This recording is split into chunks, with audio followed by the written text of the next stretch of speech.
comment ramener du sens? Parce que ce que tu mets derrière le mot intention, c'est le mot sens. Et le sens est vraiment super important parce que Oui, il permet en fait de fédérer tout le monde. oui, Comment est-ce qu'au niveau d'une entreprise, on pourrait justement aussi, enfin, j'utilise beaucoup le mot justement, mais je pense que la justesse, elle est super importante dans ce oui, domaine de dev oui. perso. Comment est-ce une entreprise pourrait mettre en place des intentions qui pourraient fédérer un peu l'ensemble du management, du middle management et des équipes opérationnelles? Bonjour Zineb, Bonjour Jihan, très heureuse de te retrouver en ce début d'année 2025. très heureuse aussi. Bonne année, meilleurs vœux. Merci à toi aussi, à toute la communauté qui nous suit, qui nous soutient, qui nous envoie ces messages. Donc, on leur souhaite aussi une très belle Mhm. année, pleine de succès, de réussite, de joie, de sérénité, de belle énergie Mhm. pour réaliser tout ce qu'elles désirent.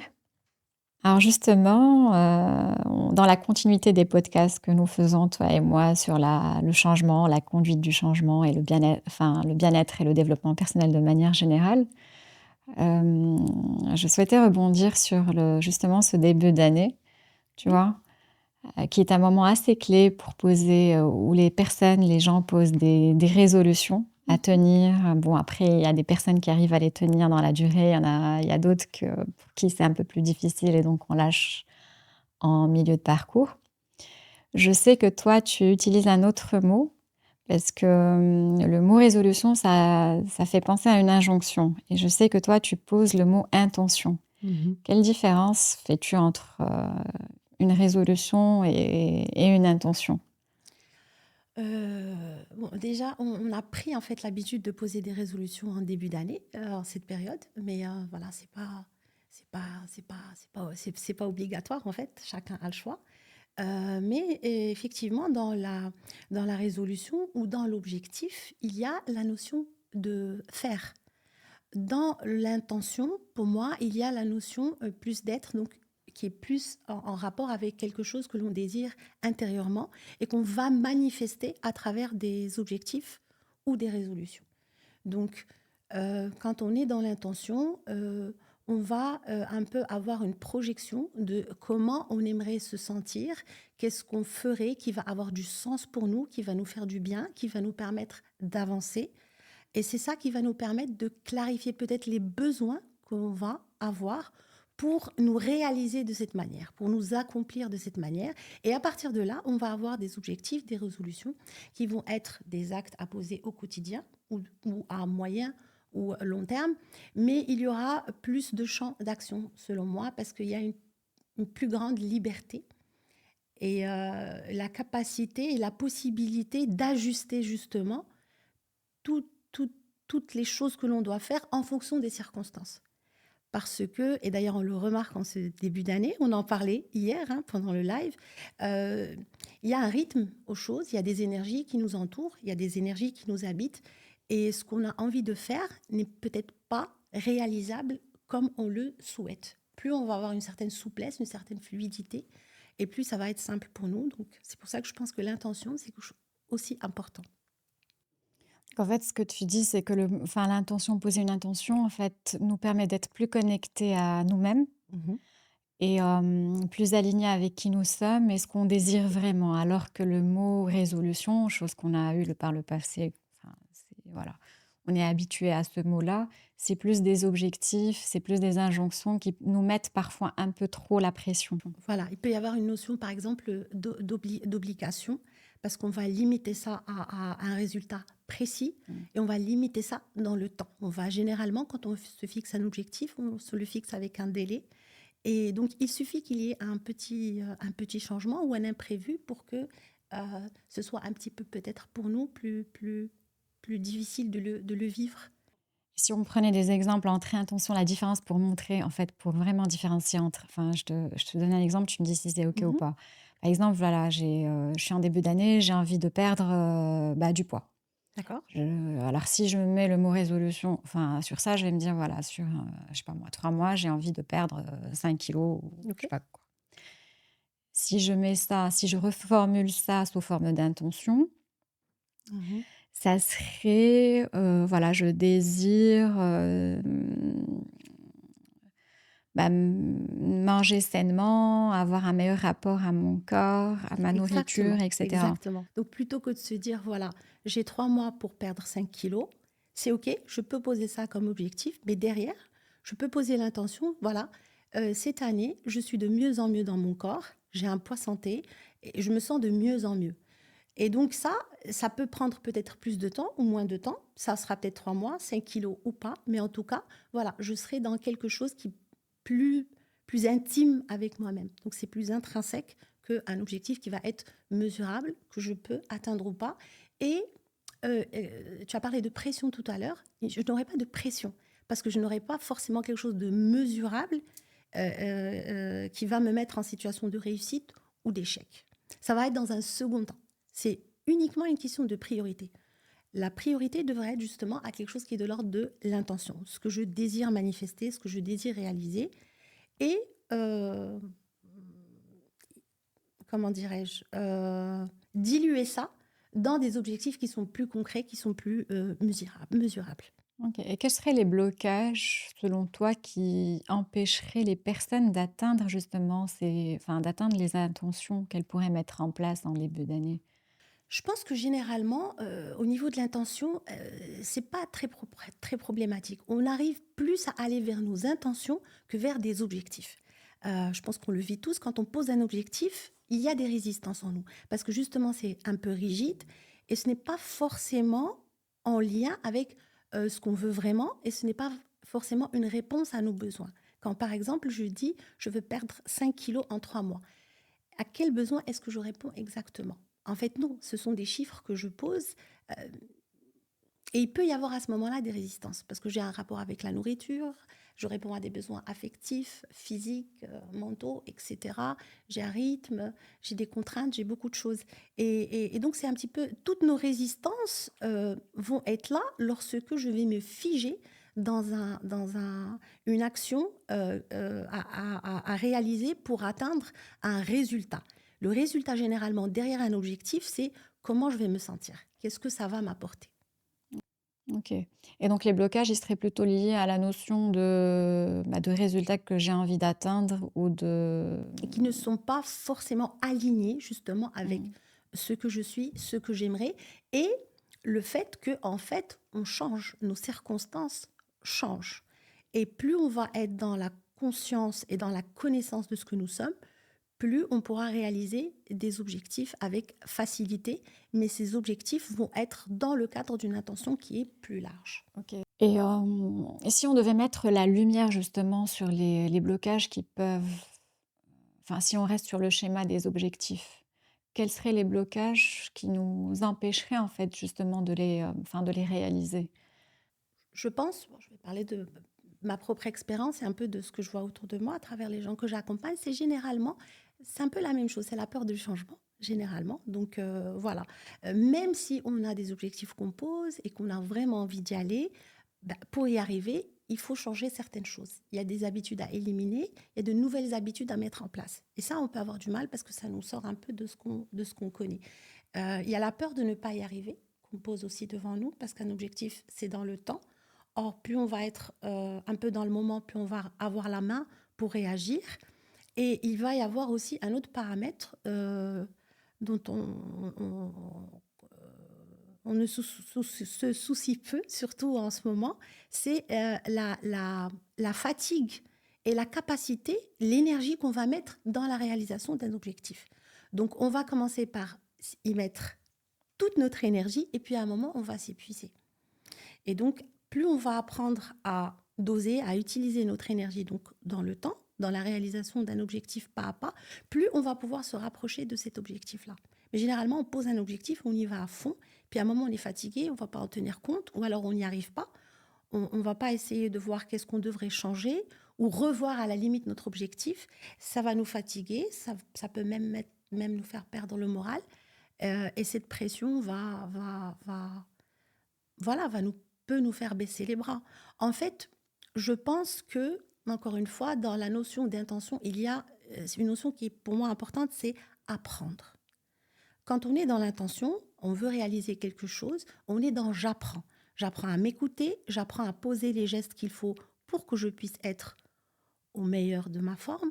Et c'est en apprenant qu'on va faire le nécessaire de plus en plus. Par contre, quand on est uniquement dans l'exécution de ce qu'on imagine être bon pour atteindre un objectif, on peut passer à côté de quelque chose parce qu'on n'est pas ouvert à la découverte de ce qu'on est et à la découverte et la lecture de l'interaction qu'on a avec notre environnement. Parce que notre environnement nous impacte dans la réalisation de nos objectifs.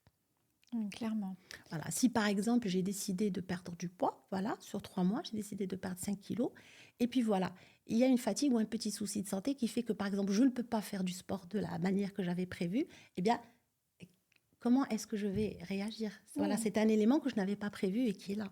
Et parfois, l'objectif ne m'appartient pas, c'est-à-dire que je peux le poser comme ça. Enfin, je peux décider de me mettre comme objectif que je veux perdre du poids Oui, alors que j'en ai oui. pas besoin. Je suis très bien comme je suis, Exactement, tu vois? tout à fait. Et Parce donc, que on ne se pose pas forcément la question, voilà, je veux aller vers cet objectif, est-ce qu'il a du sens pour moi? Généralement, c'est dans ça. les objectifs, il y a une espèce de miming, on va faire un peu ce qu'on est censé faire, ce que tout le monde fait, ce qui est voilà normalisé, codifié comme étant ce qui est bon pour nous, ce qui n'est pas forcément le cas.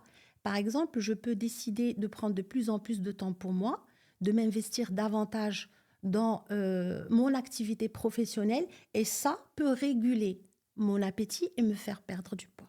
Parce que je vais me nourrir autrement. Oui. Enfin, perdre du poids, ça peut être faire du sport, ça peut être changer Oui, de oui, fonction, oui, avoir une oui, promotion, oui. réussir un projet, se lancer dans Exactement, l'entrepreneuriat, exactement. ça peut Oui. être plein, plein, plein de Ça choses. va. Une hygiène de vie différente, consacrer peut-être Vraiment. plus de temps à ses proches, trouver du temps pour soi. Et justement, il y a autant de désirs que d'êtres humains. Et voilà, et la reco peut-être, enfin si tu devais donner une reco par rapport à ça pour que les personnes justement abordent l'année 2025 en toute sérénité, en posant des intentions alignées avec qui ils sont vraiment, qu'est-ce que tu leur donnerais comme conseil pratique et applicable? D'abord, justement, se poser la question sur ce qu'on veut vraiment. Même si ce n'est pas très très clair, mais déjà avoir une idée un petit peu large de ce qu'on aimerait. Autrement dit, à la fin de l'année, comment est-ce que j'aimerais me voir? Comment est-ce que j'aimerais me sentir?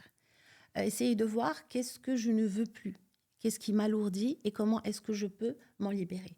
Et voir aussi, ça je pense que c'est intéressant, tous ces objectifs qu'on va poser tous les ans et que finalement on ne va pas atteindre. Alors est-ce qu'on n'arrive pas ou est-ce que peut-être qu'on a changé, on a évolué et que voilà, c'est obsolète, ce n'est plus adapté à nous et simplifier le process, simplifier le plan d'action dans le sens où je me pose la question, qu'est-ce que je peux faire chaque jour pour me rapprocher de ce que je veux. Si par exemple c'est faire du sport, c'est peut-être que tous les jours, si j'arrive à consacrer 15 minutes à faire de la marche ou à faire une activité, ça va me rapprocher du fait de consacrer peut-être voilà, 3 jours par semaine, etc. Donc simplifier un peu le process, s'écouter, s'accepter, ne pas s'en vouloir quand on n'arrive pas à le faire.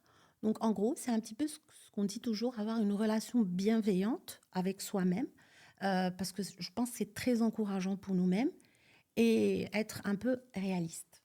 Et peut-être aussi s'affranchir un petit peu des attentes extérieures. Parce que parfois les objectifs ne nous Mhm. appartiennent pas, donc du coup on est plus orienté, voilà, je vais faire ça pour paraître. Je vais être dans le paraître que dans l'être. Alors que tu l'as Exactement. bien dit, l'intention, je suis dans l'être. Et quand je cultive l'être, Plus on va s'écouter, plus on va se connaître et plus on va pouvoir s'affranchir des attentes des autres. Parce que, en fait, c'est quelque chose qui nous nourrit tellement, qui nous fait tellement de bien que automatiquement, on arrive à prendre du recul par rapport aux attentes des autres. Mais voilà, si je sous-traite mes besoins à quelqu'un d'autre ou si je ne me vois que comme les autres, donc je ne peux pas être différent. Oui, je vais essayer de faire les choses un petit peu comme tout le monde. S'inspirer des autres, c'est très important. Mais on n'est pas obligé de faire, on n'est pas obligé de faire exactement comme tout le monde. Et on n'est pas obligé de répondre aux attentes de tout le monde. On n'est pas obligé. Et plus on va s'écouter, plus ce processus-là va se faire naturellement. En tout cas, toutes les personnes qui ont vécu, on va dire, un changement, une transformation, dans la relation qu'elles ont avec eux-mêmes, peuvent en témoigner. De façon plus concrète. Alors sur les intentions de 2025, ça peut Ouais, être, bon, on a des intentions personnelles, d'autres professionnelles, ça peut être le sport, la nourriture, ça peut être les relations avec les autres, la relation avec soi. Ça peut être aussi, on peut aussi poser des intentions, les ramener au niveau professionnel, oui, donc au niveau de l'entreprise. oui, Donc voilà, se dire que voilà, pour cette année, j'ai l'intention, au lieu de se dire, voilà, je veux avoir une promotion ou changer de fonction, je peux me dire, voilà, je développe mes compétences oui, peut-être pour oui, m'ouvrir à d'autres opportunités, de nouvelles opportunités, oui, plutôt exactement, qu'avoir cette injonction de exactement. oui, il faut absolument que j'ai ma Oui, promotion oui, cette année-là. oui, Ok. Et au niveau plus global d'une entreprise, parce qu'une entreprise aussi, elle fixe des objectifs, elle a enfin, des résolutions. ouais, En tout cas, elle a des objectifs. ouais, Comment ramener du sens? Parce que ce que tu mets derrière le mot intention, c'est le mot sens. Et le sens est vraiment super important parce que ouais, il permet en fait de fédérer tout le monde. ouais, Comment est-ce qu'au niveau d'une entreprise, on pourrait justement aussi, enfin, j'utilise beaucoup le mot justement, mais je pense que la justesse, elle est super importante dans ce ouais, domaine de dev oui. perso. Comment est-ce qu'une entreprise pourrait mettre en place des intentions qui pourraient fédérer un peu l'ensemble du management, du middle management et des équipes opérationnelles? Je pense qu'avoir une bonne connaissance de ces effectifs, non seulement au niveau de leurs compétences, mais justement aussi au niveau de leurs aptitudes humaines, peut justement amener à poser les actions nécessaires pour amener toute son équipe à adhérer déjà à l'intention, aux objectifs qui sont posés par l'entreprise. Et en fait, c'est comme si on va d'une intention globale avoir des mini-intentions, donc créer une synergie, créer une énergie commune où chacun va chercher à se dépasser pour atteindre ses objectifs et euh, essayer de voir comment est-ce qu'on peut générer quelque chose qui est de l'ordre de euh, c'est pas vraiment du plaisir, mais on va dire du bien-être dans le fait d'accomplir ce qu'on a à accomplir. Voilà. Parce que plus je vais me sentir bien euh, dans ce que je fais, et plus je vais, et plus je vais, et plus je vais le faire. Donc voilà, plus on va tenir compte de l'effectif, de comment ça se passe, qu'est-ce qu'il faut mettre en place, plus on va pouvoir se rapprocher de son objectif. Et il y a aussi la notion de clarté, de clarifier un petit peu les choses. Parce que, un peu, c'est ce qu'on disait au niveau individuel. Poser un objectif sans voir quel sens est-ce que ça a et dans quelle intention cet objectif est posé, ça rend un petit peu l'atteinte de cet objectif-là difficile. Donc, je pense que même au niveau de l'entreprise, clarifier, donner du sens, expliquer, donc ça fait fédérer, ça fait adhérer un petit peu tout le monde parce que chacun va se l'approprier à son niveau, peut permettre, selon moi, de mieux atteindre ses objectifs et de poser au fur et à mesure, parce que là aussi il y a une question, la notion de mesure, mesurer les choses régulièrement et voir qu'est-ce qu'on peut faire pour pallier un peu aux choses qui ne suivent pas le rythme qu'on souhaite et poser des actions correctives, des actions d'amélioration et peut-être même revoir un peu son objectif et peut-être l'étaler un petit peu dans le temps. La notion de mesure est très très importante, comme voilà, de mois à mois, j'ai besoin de m'observer. Ben, au niveau de l'entreprise, c'est pareil. Plus elle va mesurer et plus elle pourra poser des actions justes. Oui, et en fait, au niveau aussi des entreprises, on pourra aussi aller chercher, en fait, une fois qu'on a donné un sens à l'action durant une année avec un objectif clair et partagé par tout le monde, Oui, ça réduit un peu les résistances aux changements qui peuvent avoir lieu quand on va exactement, amener des méthodes nouvelles, exactement, quand on va exactement. aller chercher de l'innovation, quand on va un peu aller chercher à casser un peu les silos qu'il y a dans les différents départements et le manque de À introduire collaboration. encore une fois la notion d'apprentissage. Voilà, on apprend aussi. Pour atteindre un Mm. objectif, on a besoin d'apprendre des choses et prendre le temps. Prendre le temps de clarifier, d'expliquer les choses, de planter, on va dire, le décor, être un petit peu clair dans la projection et comment est-ce que ce résultat ou cet objectif atteint, on va tous être concernés. Donc cette cohésion, cette synergie qu'on peut créer dans une équipe, c'est quelque chose de très important. Même si là, encore une fois, on parle un peu dans le cadre général, dans la pratique, c'est un petit peu plus délicat parce que nous n'avons pas le même rapport avec notre travail et c'est différent pour chacun d'entre nous. Mais voilà, je pense qu'aujourd'hui, il y a plusieurs moyens disponibles, plusieurs accompagnements disponibles pour amener justement une entreprise à y voir plus clair, à connaître et à, entre guillemets, maîtriser un peu son énergie humaine pour atteindre ses objectifs. Mais tout en étant aussi cohérente avec l'énergie du moment, avec la conjoncture, avec les innovations qui sont là, Exactement. aux Oui, priorités, aux moteurs de croissance, par exemple. oui, Enfin, typiquement, aujourd'hui, les entreprises, enfin, la plus-value aujourd'hui intéressante qu'il faut aller chercher et développer, c'est la relation au client, la relation client. oui, C'est vraiment ça le moteur de la croissance. Et donc, comment le faire, comment fédérer tout le monde autour de ça, c'est ce qui permet de faire du chiffre oui, et de durabiliser les relations oui. avec les clients. On n'est plus dans un rapport du donnant vers celui qui va recevoir. Je ne suis pas là en train de nourrir, mais non, je dois nourrir une relation. Donc, en fait, la Exactement, dynamique, elle change aussi. exactement, Et exactement, pour que ma relation avec l'extérieur change, il faut que ma relation à l'intérieur change aussi, avec mes exactement, collaborateurs, mes équipes, les exactement. différentes directions que j'ai. Bon, ben, en fait, l'idée, c'est de créer du lien aujourd'hui. Voilà, plus je vais créer du Absolument. lien dans mes équipes, plus je vais être capable de créer du lien aussi avec mon environnement, mes clients, et plus il va y avoir une relation qui est vraiment profonde. Elle n'est pas seulement, entre guillemets, commerciale, Transactionnel. voilà, Mm. transactionnelle, parce que, voilà, derrière, bah, j'ai en face de moi un être humain. Alors, comment est-ce que je peux attirer son attention? Comment est-ce que je peux l'amener à être intéressé par mon offre? Il y a quand même une dimension humaine qui est très importante. Et dans l'interaction de l'entreprise, c'est de l'humain, que ça se passe par le physique ou par aujourd'hui, on est par exemple dans les réseaux sociaux, etc. Ça passe beaucoup par l'humain. À quel point est-ce que j'arrive à créer du lien? À quel point est-ce que j'arrive à atteindre, à toucher l'autre?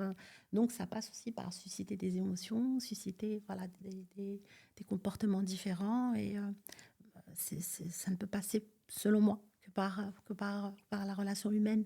Alors, est-ce que la reco aussi au niveau des entreprises pour atteindre justement les objectifs de l'année, quelle reco tu pourrais proposer, suggérer? C'est bah, voilà, créer déjà une culture d'entreprise qui soit vraiment forte pour pouvoir vraiment amener tout le monde à contribuer, à donner le maximum. C'est quelque chose de très important et je pense qu'il y a un gros chantier, mais il en vaut vraiment le coup. Et puis, développer justement une relation plus humaine, que ce soit au sein de l'entreprise, mais aussi dans sa relation avec son marché, et ne pas hésiter à mettre en place ce qu'il faut pour conduire ses actions et voilà, pour pouvoir justement adapter au fur et à mesure les énergies de son entreprise aux énergies de son marché. Donc, ne pas hésiter à se faire accompagner, que ce soit en interne, hein, parce qu'on peut avoir une équipe en interne ou une personne en interne dédiée à ça. C'est-à-dire que voilà. Ou alors vraiment faire appel à des gens en externe. Ça, c'est un choix. Mais ne pas prendre en compte cette dimension, je pense qu'aujourd'hui, c'est devenu voilà, quelque chose qu'on ne peut pas vraiment éviter. Tout à fait, surtout qu'il y a de nouvelles générations qui arrivent sur le marché du travail, qui ont des codes qui sont Exactement, différents, que exactement. les clients aussi ont des codes Oui. différents, ils sont plus connectés, plus informés. Et puis, je pense qu'on vit une période où il y a beaucoup d'imprévus, il y a beaucoup de changements. Absolument. Et donc, pour être réactive, il vaut mieux avoir les ressources qu'il faut pour justement pouvoir adapter, ajuster et poser les actions qu'il faut au fur et à mesure. Absolument, être agile tout en ayant une structure qui est Voilà. bien solide et Ah, bien. investir dans le savoir-faire, c'est très bien, mais investir aussi dans le savoir-être, c'est très, très bien. Et que ce soit au niveau de l'entreprise ou que ce soit au niveau voilà, des équipes de l'entreprise. Super. Donc, en fait, voilà, donc on a abordé aujourd'hui les 2 thèmes, donc, enfin, les résolutions ou les intentions à poser. Enfin, si on devait, en fait, encourager, les personnes qui nous écoutent à bien démarrer l'année, on leur recommanderait de poser des intentions plutôt que des résolutions.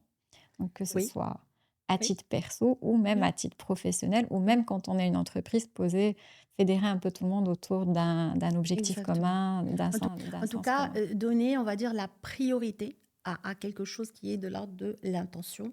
Et puis ensuite, la voir à un niveau plus, voilà, plus concret, plus dans l'action. Voilà, comment est-ce que cette intention peut se décliner, voilà, je cherche le mot depuis tout à l'heure, en objectif ou en résolution. Et voilà, mesurer ça dans le temps et voilà. Ne pas s'éloigner de son intention. En tout cas, ça va être une manière différente d'aborder 2025. Oui, et puis je pense que on en parle, mais je pense que c'est un peu ce qui se passe, un petit peu ce qui se passe aujourd'hui en général. C'est pas quelque chose, on n'est pas en train de dire quelque chose un peu Oui. à part, c'est peut-être une nouvelle approche, mais c'est un petit peu ce que nous sommes amenés à faire, amenés à réaliser. Et l'amener, enfin, nous sommes amenés à le faire effectivement, mais là, en fait, l'approche que tu suggères, elle est plus de l'ordre du bien-être. Enfin, on y trouve du sens et un peu le bien, enfin, et du Oui. bien-être pour chacun.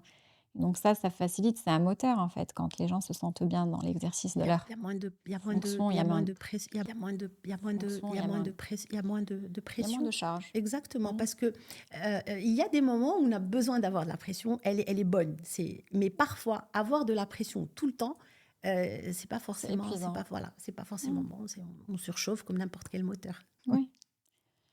Est-ce que tu aurais un mot, une dernière reco pour conclure sur ce thème de comment démarrer, l'année 2025, Je dirais, voilà, justement, ne pas se figer dans un objectif ou dans une résolution ou même dans une façon de faire les choses. Rester ouvert, chercher à se découvrir, chercher à apprendre, chercher à grandir, respecter son rythme et essayer de s'aligner voilà, avec soi-même, mais de s'aligner aussi avec son environnement parce que pour garder le cap, il faut faire un, encore une fois, avec la vie. Plus on va faire un avec la vie, et moins on va être en confrontation, et plus les choses vont se faire, vont se dérouler, et on va être capable de s'adapter et de faire ce qu'il faut au moment où il le faut. c'est une invitation en fait à démarrer l'année en douceur. C'est une invitation en fait à démarrer l'année en douceur.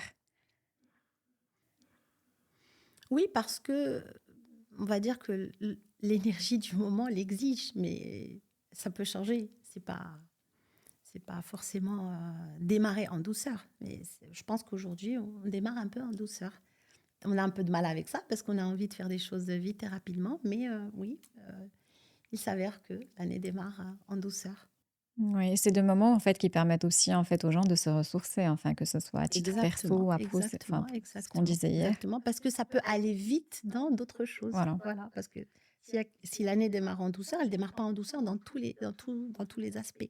Il y a des aspects où ça peut aller très vite. clairement. Écoute Zinab, je te remercie beaucoup. Merci à toi, merci à toi. Et bah, encore une fois, on souhaite à tout le monde une belle année, un bon démarrage en douceur, en posant des intentions qui ont Oui, du sens pour eux, que ce soit à titre perso ou pro ou même au niveau corpo. Et il faudrait peut-être aussi, enfin moi je serais, j'aurais envie de leur recommander de se faire accompagner quand même. mhm, Parce que parfois on a besoin de se faire accompagner, que ce soit à titre individuel ou enfin, ou mhm. professionnel ou même au niveau Oui, corpo. oui. Ça peut aider, un regard neutre, objectif peut aussi aider à aller, Mhm. à prendre les bonnes postures en tout cas et à aller de l'avant de manière beaucoup plus, plus saine et responsable et Puis ça permet d'enrichir justement, encore une fois, le savoir qu'on a, justement, apprendre. Donc pour apprendre, eh bien, plus on va être ouvert à des nouveautés ou à des choses qu'on ne connaît pas. Donc oui, c'est faire appel des à expertises. des expertises et plus ça va nous faire, plus ça va nous faire du bien, Super, plus ça va nous faire avancer. exact. Ah ouais. bah, super. En tout cas, merci beaucoup Bah, Zineb merci à toi, merci à toi. et puis on se donne rendez-vous au prochain épisode. Oui, à très bientôt.